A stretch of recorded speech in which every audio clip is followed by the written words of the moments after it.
शांति। आज 13 सितंबर 2022 है।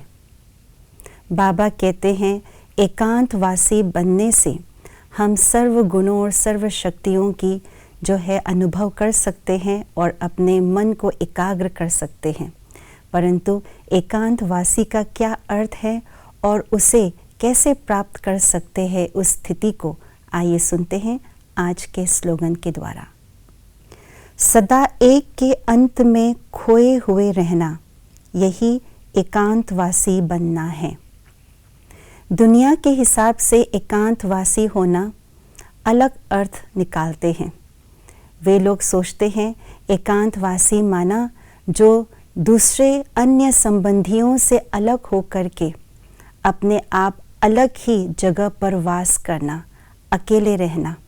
इसलिए जब दुनिया के सामने जब हम कहते हैं एकांतवासी होना, तो उनके मन के अंदर ये चित्र सामने आता है एक सन्यासी का, जो सन्यासी अपने घर बार से दूर अलग जंगल में कोने में एकांतवास कर रहा हो। परंतु बाबा हमें एकांतवासी का बहुत गहरा और बहुत ऊंचा अर्थ बताते हैं।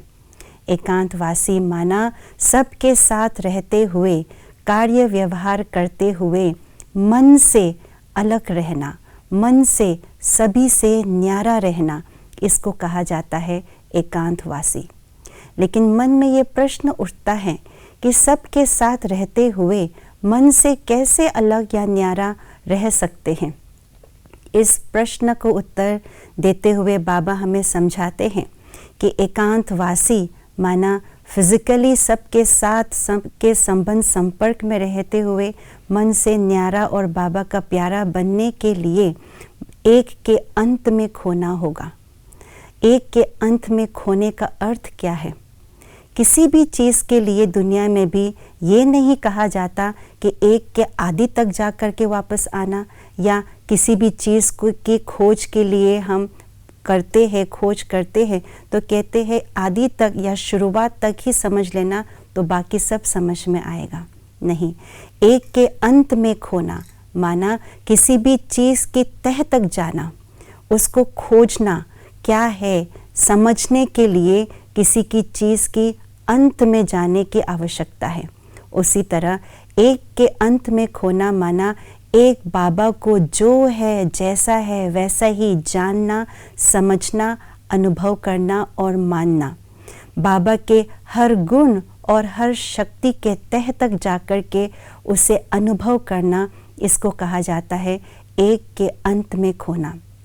जब मेरा मन बाबा की एक एक गुण और शक्ति के अनुभव में, बाबा के साथ सर्व संबंधों के एक एक गहरे संबंधों के अनुभव में रहते हैं, उसमें खोए हुए रहते हैं, तो कार्य व्यवहार में आते हुए मन सदा न्यारा रहेगा। तो इसको कहा जाता है आध्यात्मिक तौर पर एकांतवासी बनना। जब हम इस प्रकार एकांतवासी बनते हैं तो सबके साथ प्यारे भी रहेंगे, न्यारे भी रहेंगे और प्रभु के प्यारे बने हुए हम अपने आप को बाप समान संपन्न और संपूर्ण बना सकेंगे। ओम शांति।